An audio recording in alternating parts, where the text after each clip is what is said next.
Good evening and welcome to Hot Topics from the Soul. I'm your host, Dr. Valerie Parker Hagan, and I have my co-host. And good evening to you today.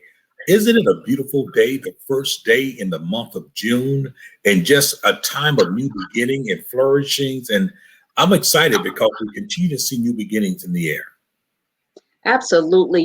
Today is the 100th anniversary of the massacre on Black Wall Street. Absolutely. And that is something that we definitely have to address because the fact, in spite of the fact that many would like to delete that out of our minds, out of the history book, out of the annals of time, it is reality. And the impact is felt even to this present time. Whether we knew about it or not, it is still felt. And for that reason, we cannot allow it to be hidden, to be silenced about it. We must learn about it. And quite frankly, if there was ever a time for reparation to be paid, this is the time. I'm so excited about this because, I'm like 60 plus and I'm just learning more about Black Wall Street because it wasn't taught to us in histories. We didn't know the under the backlash about what happened and how it happened. And it all started with this young man, Dick Rowland, who was accused of supposedly sexually assaulting a white woman and because she was an elevator operator and he was a shoe shine boy and he walked into the elevator and he accidentally stepped on her foot. Well, she ran out because he was Black. She said that he assaulted her, and there began the things that snowballed into something that was very simple and a mistake into something enormous that kind of wiped out Black businesses. Yeah, and it kind of helps to perpetuate this narrative as if Black people could not be successful, that Black people could not own things. And Tulsa, that entire area was a living example of that. They thrived. They had their own banks. They had their own businesses on so many levels. And because of one thing, one, jealousy, racism, those things there perpetuated. Isn't it ironic that in this case here, it was a white woman, elevator operator, and a young Black male, so similar to Emmett Till and a white woman. Right, exactly. And so once again, we continue to see where they're basically saying, well, listen, you're not worthy to be in the company of a white woman. And then on top of it, in both cases, these were lies. These were lies that took the lives of innocent people. Over 300 people died that day between May 30th, 31st, and June 1st. So this is the 100th anniversary. That's a massacre by any definition. That is a massacre. Today we deal with the things we call mass shooting. That's where it's 4 or more people that are shot or killed. That was a massacre at the greatest example, and yet it's still a massacre which no one, according to history, ever served any time or was brought to justice about this. Actually, a lot of the white, what do you call, local people were deputized and given permission to Absolutely. shoot, kill, and destroy. Well, perhaps one of the earliest twisted forms of stand your ground law. Wow, I never thought about that. And so it keeps being reinventions of maneuvers and techniques and manipulation to justify the devaluation of Black people's lives and to hunt them down as if they were nothing but wild animals and to take their lives totally unfounded. And we have our history of that, not only in Tulsa and Black Wall Street, but Rosewood. Same type of thing happened where from one lie, it was enough to make them angry to just take the lives of so many innocent people. Well, I am so excited tonight. We have 3 guests on. They are graduates from college and high school. And our first guest is Danielle Turnier. Hello. Hello, Danielle. How are you? I'm good. How are you? Good. Where did you graduate from? I graduated from Eagles Landing High School in Henry County, Georgia. I didn't hear you. Eagles Landing High School in Henry County, Georgia. Okay. And how was it this final 12th year of high school. It had its ups and downs. Like overall, it was a good year, but it had some real ups and downs. Like um, football. I work with the football team, and I'm a student athletic trainer. And there were these COVID guidelines that excluded us from football completely, and I was very like hurt by that. So I went and I wrote an email, like a 2-page long paper, like essay, explaining why they should bring us back. So like the football team, because the entire county didn't have any student athletic trainers. It was all cut. Cheerleaders were back, players were back, all coaches were back, and I was just like, there's no way, because if someone gets hurt in that field, there's only gonna be one trainer out there. They can't handle everything. So I was just like, look, because I had my head trainer at my school calling me like, look, you need to do something. Like, I need y'all back. And I was just like, let me see what I can do. So I like woke up at 5 a.m. one morning and I wrote that paper, and I got all the athletic trainers back in my county back to football for the entire season. Wow. Just a an mover and a shaker. And I was very excited about that, because I honestly didn't think I could do it. But that showed me, it's like, look, you need to stop doubting yourself and get stuff done. So yeah, that gave me a lot of confidence. A lot of confidence. With the pandemic happening, I can understand for you and other high school students, to have some degree of normalcy to be able to hold on to was very important to you. It was already that, things were shifting far as whether you're doing school in person or not in person. And so many of these guidelines had shifted and changed everything. So I really salute you for having the courage to say, listen, I know what you guys are saying, and I know what the guidelines say, but you need to understand those. Hey, look, that team needs us, and in other words, you have proven the point that we are essential. We are essential individuals that need to be out there, and apparently they listen to you. Yes, they did. I was interviewed by our Henry County Board of Education, and they had like a sports section on their Twitter, and they interviewed me and things like that, because they were like, we're so proud of you. Like, we didn't think that we could like move it, because it was a vote among maybe like 20 people. And I think it was about 19 yays and no. And, of course, it was majority. And so, yeah, got it back that way. Because honestly, like, I was really shocked it even worked. Because I was like, look, let me just try it. Because I just woke up one morning at 5 a.m. I was like, let me just do it and see what happens. Because I wasn't just going to let it go. Like, that's my career. I'm very passionate about that, about athletic training. And it was like when they took it, I was just like, what am I supposed to do now? Because I had been doing it for 3 years. My senior year was my 4th year. So I was like, I got to do something. Like, I got to at least say I tried. I'd rather try than just sit there and be like, woe is me, Wow. But yeah. So you're an activist in high school. Yes. I'm excited about what the future holds. So what college are you going to? I'm going to Georgia State University. Okay. Yes. And you're majoring in? Exercise science, kinesiology. Okay. And what made you choose that? As an athletic trainer, it made me like, when I was in high school, I was like stressed out about what I was gonna do. I was like, I'm not gonna be nobody. I gotta do something. And I was thinking about it, and I was like, I've been working with this football team doing athletic training for about 4 years now. I was like, I've been doing what I love to do. I was like, let me just keep going with that. So I kept going, because I was thinking about this whole time, and I was like, I don't know what to do. But then I was like, I'm going after school every day. Every day working with this football team, working as athletic trainer. So why don't I keep doing it? Because I love doing it. I love it. Well, I'm so glad you're passionate about it. And I know that there are people that want to support you, to push you along in college, because this is what it's about. If we don't support our own, who will? And we used to say it takes a village. It still takes a village to keep our community intact. And, we were talking about the massacre that happened in Oklahoma with Black Wall Street. And here you are coming up, already an activist, wanting to stand for something. How does that make you feel, listening to this and then seeing the stance that you have right now?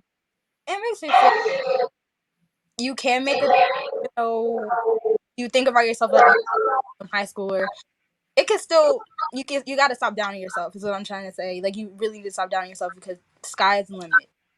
Sky is the limit. Absolutely. So Right now, you're trying to be unstoppable. So how can people support your vision of yourself?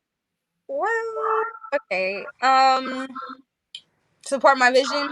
Like, Well, we're going to definitely pray for you and keep you in the forefront, but we want people to remember your name, Danielle Turnier, because I believe you're going to be something great because you come from a line of greatness. thank And, I know people watching and knowing that you're into sports and that's what you're trying to do, and know that they've taken the same path. They may want to contribute to your vision, your dream of yourself. So, what's your cash app for that? my cash app 316 cash sign ANIMARIE 16 Okay. So with it is expressing $ DANIMARIEE 16 for Yes. those that want to support you. I want you to stay in the studio. We have some more guests and then we're going to bring you back in, okay? Okay. Okay, so that was amazing talking to Danielle Turnier and realize that, graduating high school, but in her senior year, she wanted to leave a mark. She wanted to leave a That's it. legacy that she created this and stood for her athletic department. She wanted to make sure that they remember her name. And because of her act, it opened up the door for so many other people. Because of her act, Right. the whole county recognized, wow, someone listened to her because she was willing and bold enough to put that in writing. For the whole county, opened up the whole county. That is amazing. Absolutely. Absolutely. And our next guest we have is Deshaia Johnson. How are you? How are you? You look so beautiful in your yellow blouse. How's it going? It's pretty good. You- So where are you graduating from? Nova High School Okay. And where's that located? next week. And where's that located? It's gonna be at the old Lockhart Stadium. It's now, I believe, it's called Drive Pink Stadium. And Oh, this, it is beautiful. That stadium, they had redone it a couple of years ago and then the pandemic hit, but it is a beautiful stadium. absolutely. That located in South Florida?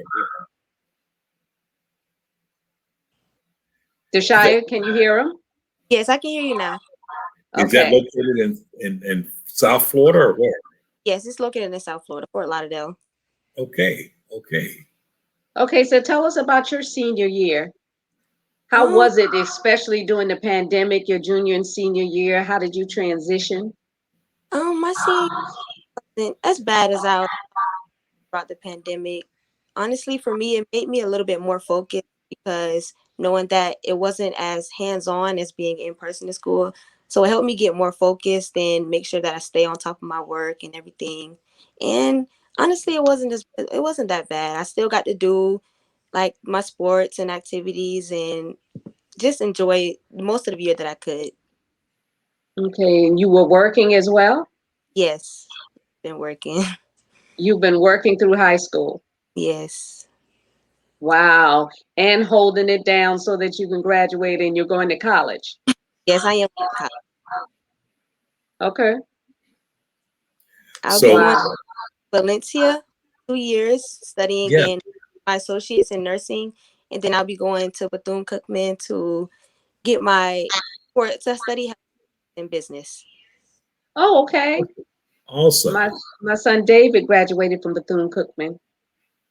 Yes, He he told absolutely loved it. Well, you have a great path there. Valencia is a very good college. I have a son that actually did a semester there as he transferred from one place to another and then went down the street there to UCF. But I'm telling you, it looks like to me that when we think of graduation, we think about the next class of movers and shakers. We think about the individuals who are going to shape the next 30, 40, 50 years of our communities and our society. And so it's like reload. That's the way I like to look at it. Society reloads over a period of time and it evolves. People like Dr. Val and myself, we belong to the baby boomer generation. And so most of us are at the place where we're retiring. And so you understand how the next workforce is being birthed every year through what's happening here. And so for us, it's a joy to honor you all in your efforts to graduate in that, because we recognize the fact that you represent the perpetuation of our society. And I'm just so excited about the fact that whether it's healthcare, business, or whatever it is, that we will have some competent and confident young people that'll be making some changes and making some differences in the world. Yes, definitely. Now, let me ask you, with the pandemic being what it has been, did it change your perspective of what you wanted to do as far as medical is concerned?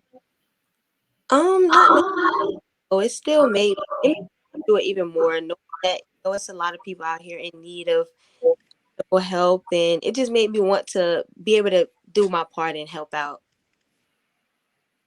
Okay, do you think you'll do your own private thing later on as you go, or Yeah. it's to create your own business? We were talking about Black Wall Street. How do you envision yourself in the future? I a businesswoman like that is like I'm already running a few businesses right now, but that is my goal to have, multiple businesses under my belt. And definitely I want to have a occupational thing. That's one thing that I do want to focus on a lot. And I would love to have my own, open my own firm and different things like that. Awesome. Awesome. Well, for one thing, we know that the pandemic did not make you short on ideas and short on ambition and those type of things there. And it sounds like to me, I like what you said, is that when the pandemic hit, to a certain degree, it caused you to refocus and really kind of take life a little bit more seriously. And as you look forward inside of that. So what do you say to the many individuals who didn't have that experience? Perhaps the pandemic, it was their time that they kind of drifted off, or they kind of lost a sense of hope of where they were going. How were you able to refocus, or to, if you would, to really knuckle down and say, look, I've got to get it? What worked for you? For me, honestly, in the beginning of my senior year, I did lose focus, and because in the beginning I was affected with it myself in the beginning, so I did lose a lot of focus, and really Mhm. all of the focus that I lost, it really made me like, okay, it's time to get where I need to be and do what I need to do to get my diploma and do what I need to do to get in college and everything. So that's what really made me focus. And also my support system is so strong, and they always are right behind and making sure that I am on top of what I need to be on top of. Now, you said you had COVID too? Yes, I did. Okay, and how was that? Oh wow. It was not a great experience. It honestly made me I didn't like the feeling because it made me just want to stay in the bed all day. I didn't want to get up and do anything. I was falling behind on schoolwork, and it was just like the experience was not great for me, honestly. And with falling behind on schoolwork, it helped me after um, like realizing that it was time to get focused and do what I need to do to catch up. That's what helped me get all my schoolwork in and get back on, my attendance and everything, because I was not doing good in school at first with that. Well, I do applaud you for being relentless and not giving up, because in situations like that, it was so much opposition for you to say, oh, I'm just done with this. And why even continue with this medical process and the years that I'll have to invest in it? And now I'm sick. It's a long journey ahead, but you kept persevering. And what would you say would be your greatest motivation in that? And who inspired you the most? Honestly, my family, not only my family, my grandma played a huge role in my life. That was another thing. My grandma, she really helped me. Praying and talking to her all the time really helped me get to where I need to get. Oh, awesome. That is wonderful.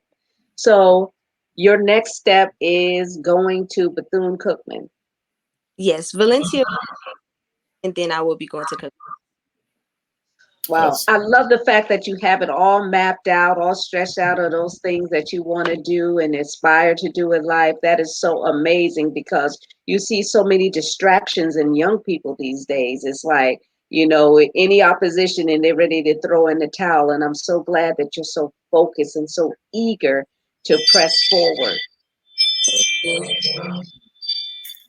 Well, one thing I will say to you that I think is that I want to commend you on is the fact that you did your own self-reflection and you recognize the fact that, hey, I'm losing focus. This is not where I want to be. I've got to pull it together.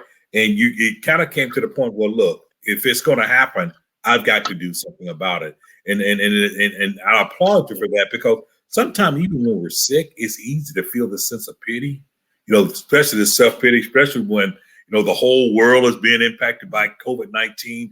I too am a COVID-19 survivor, and but I didn't want to get to the place where please everybody come see about me. No, you had to kick it into gear, and that lethargic feeling that you talked about, man, it was like someone just was pulling on you, like stay in bed, don't get up, don't move, and everything. But I really applaud you because of the fact you recognize that, look, I've got to make it happen. Let me ask you, you talked about your grandmother, and your grandmother was an inspiration to you in terms of that, and that village or that support system is so important inside of that. Is that part of your motivation to do this? We often talk to different young people, and they say, well, I'm the first one in my family to graduate. I'm the first one going to college. I'm the first one inside of this, or I'm the first daughter or the first. Was there any of those factors part of your motivation?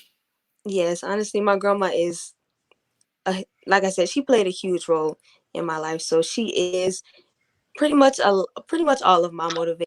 And other than my parents and the rest of, but my grandma, she really was like that person for me. So it's like I have to do everything that I have to do for her. Yes, yes. See, that's what I love about that. I love, and I really think that there's a special place that is reserved in the blessing chamber for young people who recognizes the wind beneath their wing and those that really inspire them. And the fact that I love to say I've got to do that for her. It's almost as I want her to know that I heard what she said and I appreciate her encouragement. And that's awesome. And I know you're going to do great things. I know that you will. I know that you're going to change the world one plan at a time. And Yes.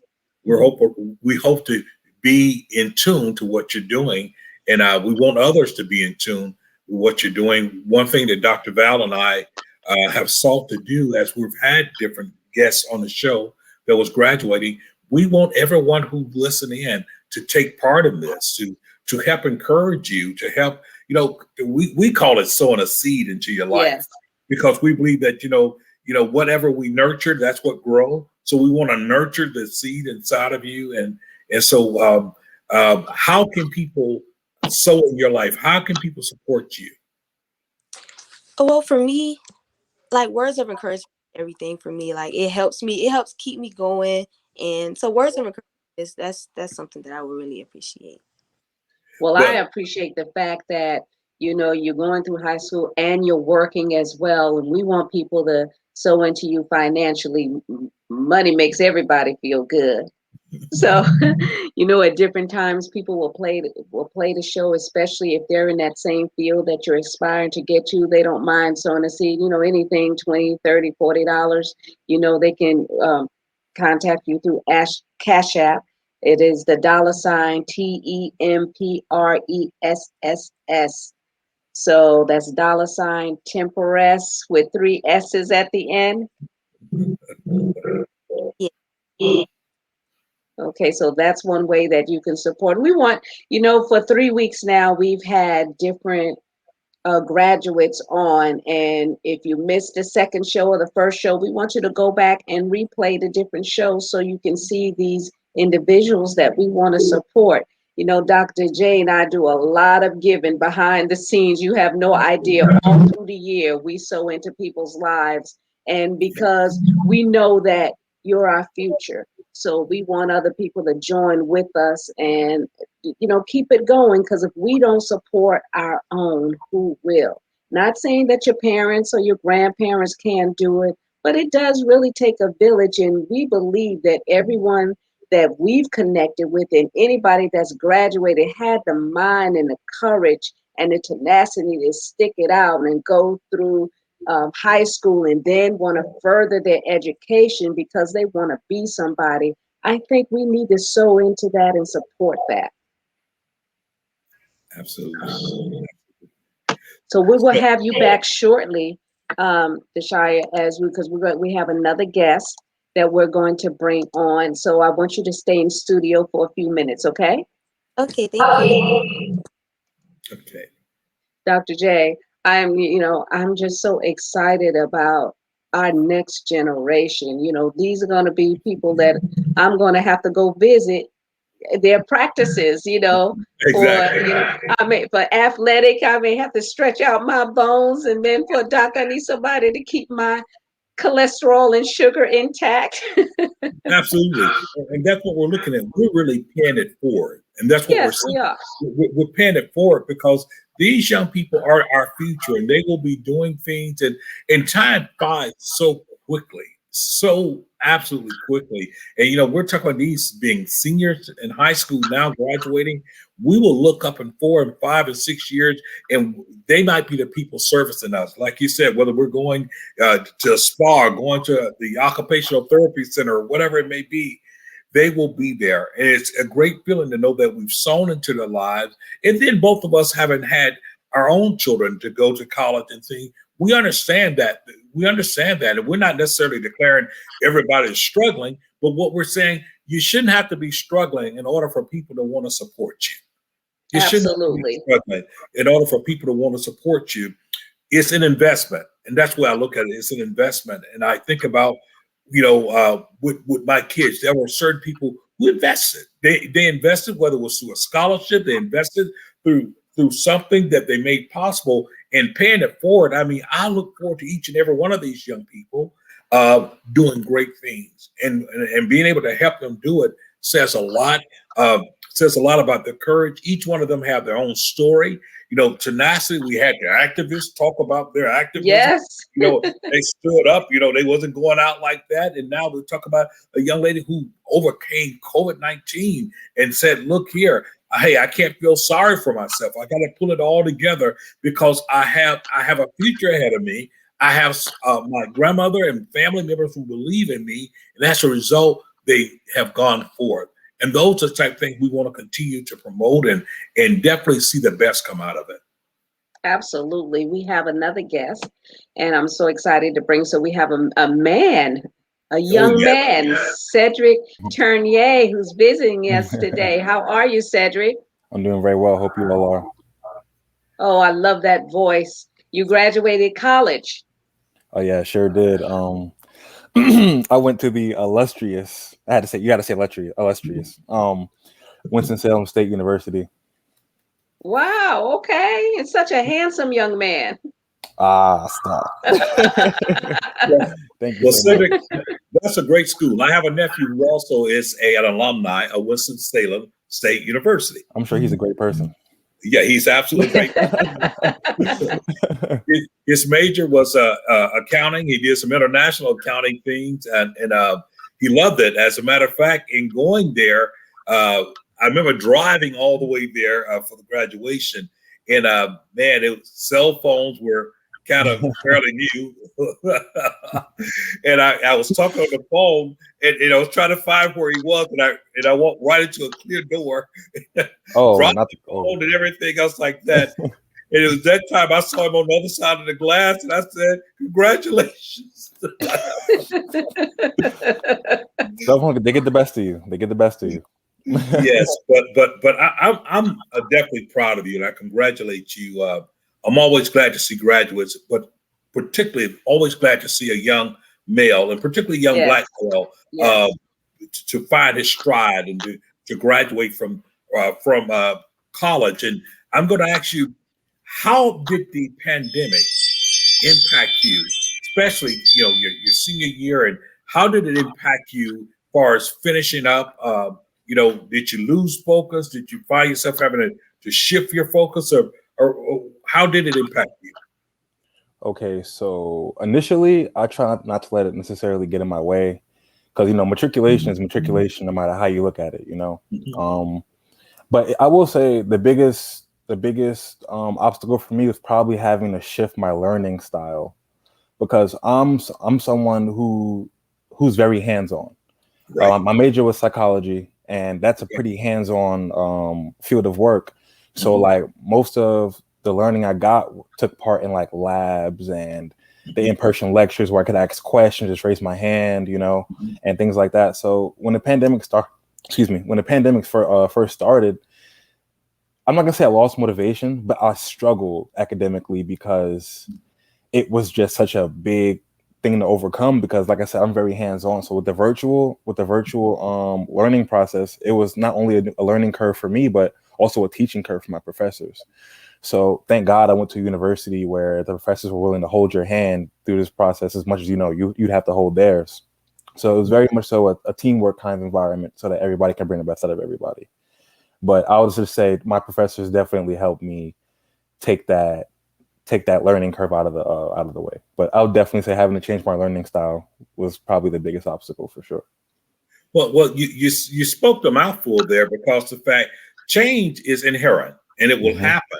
And in this case, though you were comfortable, and like I am uncomfortable like you, hands on and those type things, right. This shifted the way that you had to learn. But the thing is that you recognize the fact that by any means necessary, I've got to get this. These things are important.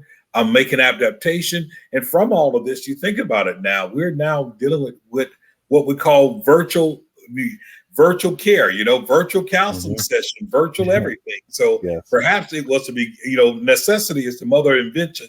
And perhaps that, that adversity and things have fueled a whole industry, what we call it telemedicine now, telecounseling, this. And the thing about it, what I like about what you said was the fact that you recognized the fact that as much as it was a new process to you, it was also a new process to your professors. So in many ways, you held each other hands, and you both found strength to get through it in terms of that. And your background, your major was psychology? Yes, sir. Absolutely. Real good. So what do you look to do in the field? Are you looking to go into practice? Are you looking to do some clinical social work, or what is it that you foresee yourself doing? Well, I actually want to go back into the business industry. When I first got to college, I was a business administration major. I took the classes and they were fairly easy, but I didn't feel that sense of belonging, or that sense this is the program I want to be in. So I switched my major to psychology, and I was still interested in business. So they have a psychological program called IO psychology, which is like industrial organizational psychology. I know it's a mouthful, but it's sort of like human resource work, where you just make sure you have a balanced work life. You maintain a healthy environment in the workplace. Everything's up to code. Certain rules and laws are being upheld in the workplace. So I think that's the industry I want to go into. Absolutely. And I'm glad you brought that up, because so often, we put a blanket on psychology, like, okay, definitely. Psychology, no, there's so many different fields and so many different aspects of it inside of it that oftentimes we don't even realize how we're being impacted by it. You talk about the workplace and so many things that have to happen, even for human resources, and knowing how to deal with people, how to project forward. How do we determine the necessity? What's the next thing that's coming out, and how does it impact people? So that's amazing. And I think for most of the people we've interviewed, almost everyone all had a hand in business, whether their major was one thing, it was all about still the business aspect of it. And I think that's very important going forward inside of things, because the business aspect is so crucial and critical in this day and time. Understanding it is the difference between having a job and literally creating a job. Literally. I think that's important. I think may I comment on that? Yes. I most certainly agree, especially being people of color. I hate to say it, but in the reality of it is that we were held back for quite some time, you know, Yes. and we didn't have that head start that other people had. So Right. I think that now that Black people are starting to like kind of wake up a little bit, and we're getting on our feet, and the entrepreneurial spirit is growing within us, especially within our community. It's Mhm. a huge step forward. Like, this is a monumental step for the culture of people of color, because now we're finally becoming these free thinkers. A lot of times people say school teaches you how to become a worker. But now what we're doing is we're taking this knowledge we're receiving, and we're advancing ourselves in our community and bringing people with us. And that's the togetherness that people of color need. So I'm happy to see that it's finally coming around, and you're seeing in a young generation, and it's starting to transcend to people who will be after us, and even some people who come before us. You know, I'm excited about that as well because you're a young man and you're saying our generation. So I'm so glad that there's a generation like you that wants to be someone and instead be a statistic. And, you know, you want to be a prospect and not a suspect, especially where people label you just by what you would look like. And you have to work even harder as a Black male. I see it in my sons. My sons have to carry themselves to a higher level, a higher standard to get the Mhm. respect they need and make sure that they address accordingly. So how difficult was it for you going through those 4 years of college? Did you work through college? I worked halfway through college. Okay. Just like the young lady who spoke before me, I went to a community college. Well, I know she plans on going, but I went to a community college before I transferred to Winston-Salem State University. And when I was there, I was working part-time at a sneaker store, Mhm. and that helped me monumentally, like financially. I also learned a lot of key values and hard skills and soft skills. You know, things that you need to how do I say, to put yourself in those rooms with people who are going to become those movers and shakers in the future. So More thank God I had the staff that responsibility. I did. Yes, definitely. Yeah.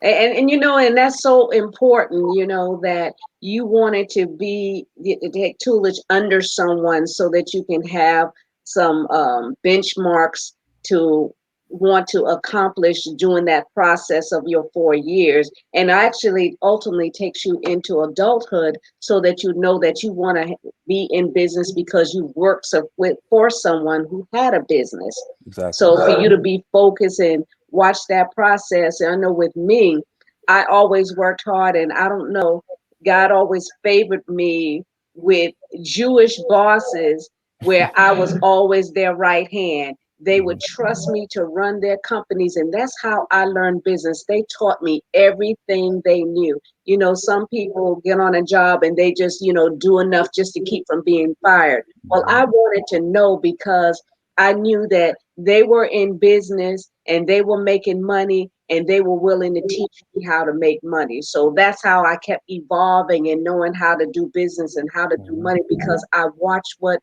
successful people do. And see, that's where it comes in where you have to watch the company that you keep. So how difficult was it for you to draw a line of separation between that? Um, I'll honestly say not at all, Mm, for two reasons.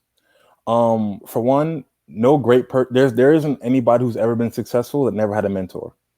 So approaching a situation like that, it'll make you a little more hungry, a little more observant. It'll make you a little more motivated to be that person to be that person that can be on top when that person ahead of you needs to walk away or step away or handle other things.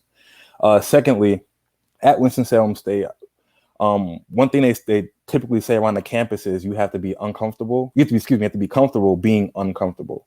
mm. So that actually ties me. I actually have three things, not two. The third thing is your attitude. So my attitude was always be humble, be coachable, and be adaptable. So me carrying myself in that light or with that mindset always kept my head on straight and then going that direction I needed to go to become the successful person that I dream to become. So I don't think it's very hard for me at all. Absolutely. Well, it's nothing like a well made up mind. And I think that when you really start thinking about why I'm in college and you really understand why you're there, it makes it a little bit more clearer. You know, depends on the individual. Many people, oh man, I can't wait to get to college. I'm a party. It's party time. It's all that. And we're not saying that doesn't happen. It does. But it always has to be this clear delineation between me and my studies and me and this other stuff here, because at the end of the day, you can party anytime. I mean, I like to say, let's get my work done now. Let me celebrate later. Because if I celebrate prematurely and I don't get my work done, then guess what? Everything is bust. It's bust anyway. And so I applaud you there because of the fact that there are some principles that you talked about: being humble, being coachable, and being adaptable. Those things are so important. It sounds like he's been listening to Les Brown. It does. But I commend you there because of the fact it has definitely contributed to where you're going. And it sounds like that your motor is still going, that you're still hungry, you still want more, and you still want to pursue more. And I definitely applaud you inside of that. How can people support you? How can people, many people are listening on this live right now. Many will listen to it afterwards, and we're going to share it. And we're asking everyone who's listening to share the broadcast. But how can people definitely support you inside of your endeavors and where you're going? People can show me that they've heard this message and interpreted this message, or support me by going out and getting whatever goal that they set out to do the morning they woke up and listened to this video. That's what's important. I think keeping a positive mindset, keeping a vision of where you want to go will always propel you forward. And like you guys mentioned earlier, like me doing these talks or things like that, or even me listening to someone else say the same thing I'm saying to someone else, that's pushing the envelope forward. And that's how we as a community will get ourselves together. And one more thing, I have my Cash App, yes, but I will say I'm humbly not rich. That just happened to be the name. It is CJ's Rich, but I come from very humble beginnings, and I'm definitely not rich. But the thing, CJ, I just love it because to me it speaks differently. It speaks prophetically. CJ's Rich. It's like, hey, I'm on my way. Okay, yeah. Yeah, I love that. It's $CJS Rich, RICH. So I really like that Cash App you have there, because like Dr. J said, it's speaking prophetically of where you aspire to go. And I like the fact that all of our young people that we have on, we're actually going to bring back in Deshaya and Danielle. And because these young people, they have really, really worked hard to achieve the goals that they've achieved this far, and they're looking to pay it forward. So we as a people, we really need to support them and bring them up to a higher level by supporting them financially. And when you see them working on something, you can follow them through their social media to see what they're doing. Me and Dr. J, we randomly just put money in people's accounts and in people's hands, because that's just who we are. We're givers. And we both have nonprofits. Mine is the Soul of a Woman, which is for domestic violence and children in single parent homes. And Dr. J has his nonprofit too as well. Dr. J, you can tell individuals about that. Definitely. My nonprofit is my choice, and it's also addressing the issue of domestic violence, the issue of powerlessness, and we address other issues such as the fact of, if you will, systemic racism and things of that nature. So those things are very important to us, because we also know that those things can be a barrier to people's success in their lives, and it can rob them of their future. And like Dr. Val says, it gives us great joy to do this. This is our joy. We're both parents. We laugh, even offset. Our kids have gone through college now, some just a few years ago, and things. And so we know this path that you're taking, and we're excited about it because we know that you represent our future. And we just want to make sure that people know that you're out there, because you guys are our future. Simple as that. We are the baby boomers, and we're retiring. We're the last of the baby boomers and everything. And your generation will be people that will be coming to the sea and be booking an appointment with you, Cedric, where you say, okay, when did it all begin? No, okay.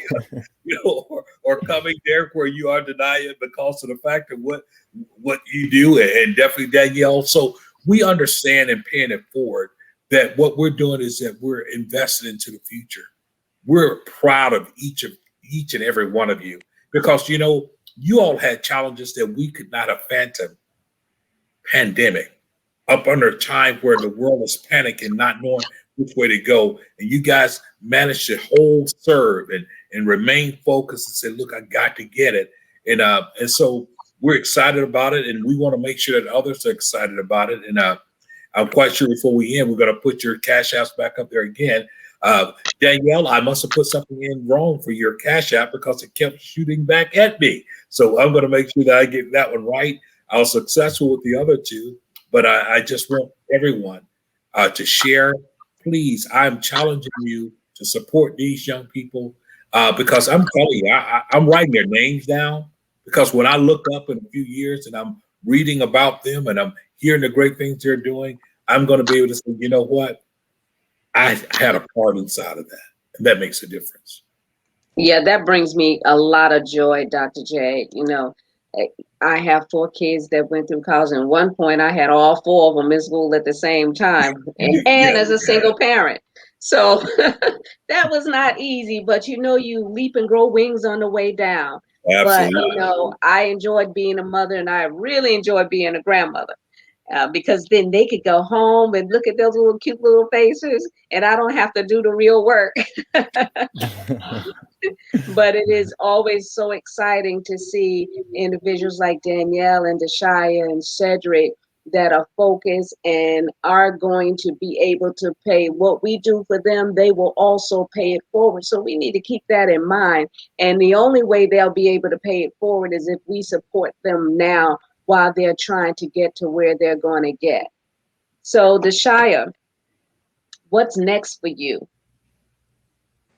For me, honestly, just focus and keep myself on the right path to get everything I need to get done as far as college and the future, honestly. And what would you say to encourage a young girl that's like in junior high school and they're getting ready to go to college, to go to high school and then college? What would you do or say to encourage them? What I be selfish with this and with the things that you want to do in life. Not be selfish that way, but be selfish with the good things in your life. As in with your health and with your happiness and just everything that you want to do. And honestly, keep your head on straight. And for anybody that's in your support system, use them and just let them love on you, because a lot of times we try to center ourselves out with everybody that's around us, or not try to take it and then from our family members like that. But I would say that always just take heed to what the things that they're telling you, because they've been through it. Real good. Okay. Real good. Danielle, what would you say, especially you being a young activist and all? Um, I would tell the kids to keep going and don't stop until you're proud. Don't stop until you're proud. Not until everybody else around you is proud, but until you're proud. Because at the end of the day, you'll have yourself. It'll be you. So you need to make sure that you're happy with what you're doing and you're proud of what you're doing before anybody else. Awesome. Cedric.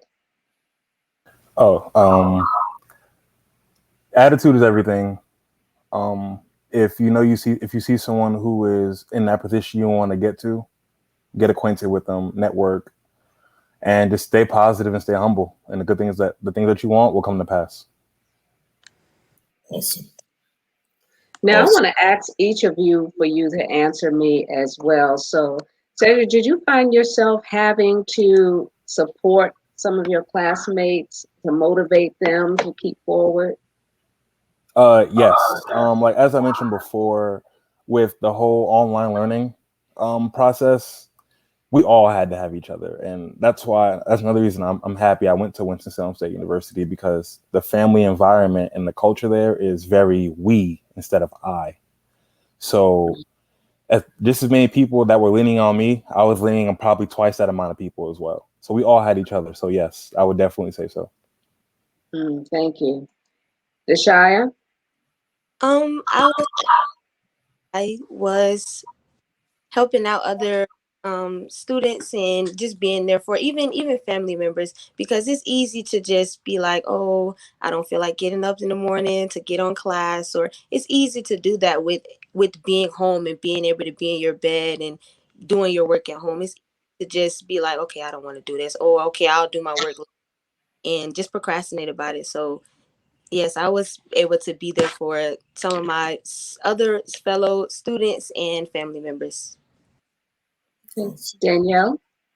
The question was how motivating. Did What you was have to motivate or, pull some of your classmates or your surrounding family members so that they can stay focused and not give up? yes, it was a teamwork type of thing. We all got through it together in my class, especially with me and the teams I work with, like the basketball team and the football team. It was like, look, we got to get this done because, like how my brother, how Cedric said, it's like they were talking about how we had to switch our learning styles. So with that, we had to work together, like work in study groups and things like that, because our class was like, we're gonna get through this together. So we kind of relied on each other as a class. Awesome. So, Dr. J, this has really been an awesome show. We've met some amazing ladies and this young man. I'm so excited about it, especially Mr. Cedric here. He's like talking like he already owns a multi-million-dollar company. Thank you. Well, that's the attitude that you have to have. And the thing about it is each and every one of you, you're not entering to it blindly. You recognize that it takes some things. And one of the things that I heard in the backdrop really was the fact of you guys recognizing the fact that it's our time. It's your time, the opportunity to capitalize, to stand on the shoulders of those that came before you, and to oftentimes take what we did not get or the things that was fought for, and now it's time for you to take your portion of it because you're going to pay it forward inside of it. The impossibilities, the things that was once impossible. I love it. The entrepreneurial spirit. I heard a couple of you talk about many different streams of incomes and different things. Absolutely go for it, because the fact all of it is necessary. I do believe from what I hear from each and every one of you is this declaration of the fact that we're not going back, we're going forward. And I think that's the attitude that you have to have, that you are going forward. And you're going forward because you know that you are destined to do so. And to not do it would really to be to cheat yourself and to cheat everyone that has believed in you. So as you go forward, I want you to know that we're going to continue to not only support you, we'll be praying for you, and definitely we're going to continue to share, because you all make us proud. Capital PROUD, and together with a proud family, right? Well, I want to add before, I know we're almost out of time, but I just want to know from each one of them, how important is it for legacy and those things that you were taught from your family, and the importance of you passing what you were taught forward, as well as building your own legacy. Danielle, let's begin with you. I think legacies are important. I don't even know how to answer this question, but legacies are very important because looking back on my family, especially my dad's side of the family, they came from Haiti. And so when they came over here, they made a huge difference for us, and they are relying on us to keep that Absolutely. energy moving forward. So me and my brother CJ Cedric are gonna work forward to keep that going in our oncoming generations and making a difference, making a huge difference. Awesome. Deshaya? Yeah, so for me, definitely for the next generation and the generations after us, because not only are we carrying legacy from our past and bringing it to our bringing it to our generation, but for the generations to come as well, because we gotta have to keep going. Awesome, Cedric. Um, I agree with Deshaya and Danielle. Legacy is everything, because when we're gone, what we left behind is what our children and grandchildren will be left with to start. Wow. So the way I see it is that the bigger impact I leave, the bigger the head start my children and grandchildren will have in life. And I think that's very important, considering as people of color, again, we're playing catch up. So our job is to not only catch up but surpass. So legacy is literally everything. Yeah. Well, you sound like a man after my own heart inside of that. Legacy is what I preach. Legacy is what I live. I continue to do so. Proud father of 4 sons and 1 daughter, and all of them went to school. And like Dr. Val, I had 4 in college at one time. And it was interesting. I had 2 graduates of UCF and 1 graduate. She did both FAM and Florida State. And then the others, where did they do? College up in Cleveland. He would just really get me. Remington College there in Cleveland. I got it. And but it was an interesting thing because they eventually pushed each other. They pushed each other. It's like, you got to do it, and they believe that. But the thing I leave with you is the expectation, setting the expectation high enough that they have something to reach toward. And I think that's the thing. And I love what you said, Danielle, because you said, look, considering the fact that my parents, they come from Haiti. And so the whole thing coming here was the dream. And we got to keep reaching for the dream, making sure that the next generation, because that's what your parents did, they made it so that you all have an opportunity that they did not necessarily have. And that's what we do. Every generation ought to be able to be the next stepping stone or the step up for the next generation. And I think you guys are going to make them proud. I know you made me proud. And I'm looking forward to great things from each of you. Absolutely. Thank And, you. Dr. J, I'm always talking about legacy and paying it Yes. forward and, making sure that we don't forget the foundations that were laid from people like Dr. King, Malcolm X. We have generations upon generations of people that we can pull from, our inner strength of survival. And we need to take advantage of that foundation that was laid and not discard it for a cheap thrill, so that we can really pull our family lineage forward. We all want to be somebody or should aspire to be someone. And I'm so glad that our guests and the guests we've had for the last 2 weeks have everything in them to achieve greatness, because greatness is truly a choice. And I'm so glad that they chose it. This has been another Hot Topics from the Soul. And I'm so glad that you each had a chance to tune in. Thank you so much for joining us, Cedric. And Thank we you, wish you man. well in all your endeavors. And we hope to connect with you soon to see what your next looks like. Thank you. And Deshaya, we are so glad that you also joined us. And I am excited about you. Dr. J, you have any words for Deshaya? My words for the shy is this: continue to shine bright. In the face of adversity, it is when you will be introduced to the strength that's inside of you. And so you'll make that difference because of the fact that you recognize that you've been built. You've been built for what you're about to encounter. And go for it. Know that wind is against your back and it's only going to lift you higher. Thank you.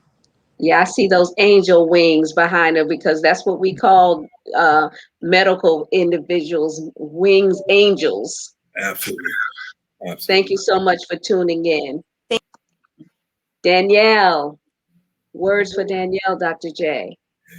Danielle, the spirit that you have upon you is such a free spirit, but determined spirit. I want you to know you discovered your voice in the midst of adversity. And so never be afraid to speak your voice and speak what's in your heart, because as you've already seen, it unlocks doors, it unlocks situations. Impossible is not a word in your vocabulary. You are a possibility possessor, and take hold of every possibility that is there. Thank you so much. Thank you again for tuning in. Dr. J, I'm so excited, as I said. I mean, I probably won't be able to sleep my Alex always say, "What's up?" I said, "I can't sleep because my mind is always going," and that's how entrepreneurial spirits are. And I want all those that have tuned in to remember what I said about let us embrace our young people, because if we don't, no one else will. We see all these mass shootings and people living recklessly and taking individuals' lives, but then you have people that are focused. Let us, as a community, Yes. support those individuals that are focused and want to be somebody and want to go somewhere. It's up to us. It really is. And that's what we've been doing. I think we were, what, 35 years we've known each other, Exactly. and we've been doing the same thing. We've sold into strangers' lives, and we're going to continue to do that. I'm going to do it until my last breath. And I've passed it down to my children legacies. They watched me do this, and they in turn do it. Each one of my children, David, Daniel, Latoya, Stephanie, each one of them, even Destiny, they are givers, they're supporters, they sow into people's lives. And I know your sons are the same way. It's because we've laid that foundation that it's not about us. It is not always about us, but it's always about what God wants to do through us. And that's what we mean when we talk about paying it forward. And every individual must know that we have an influence in the lives of our children and the lives of other people. Because at the end, if our presence in their life don't make a difference, our absence won't either. So we make every moment count. Absolutely. And you can always visit Dr. J's website, www.jrthicklin.com. That's www.jrthicklin.com. Absolutely. And thank you for tuning in for another Hot Topics from the Soul. God bless. And we thank you for tuning in next Tuesday for another Hot Topics from the Soul. Good night and God bless. Good night.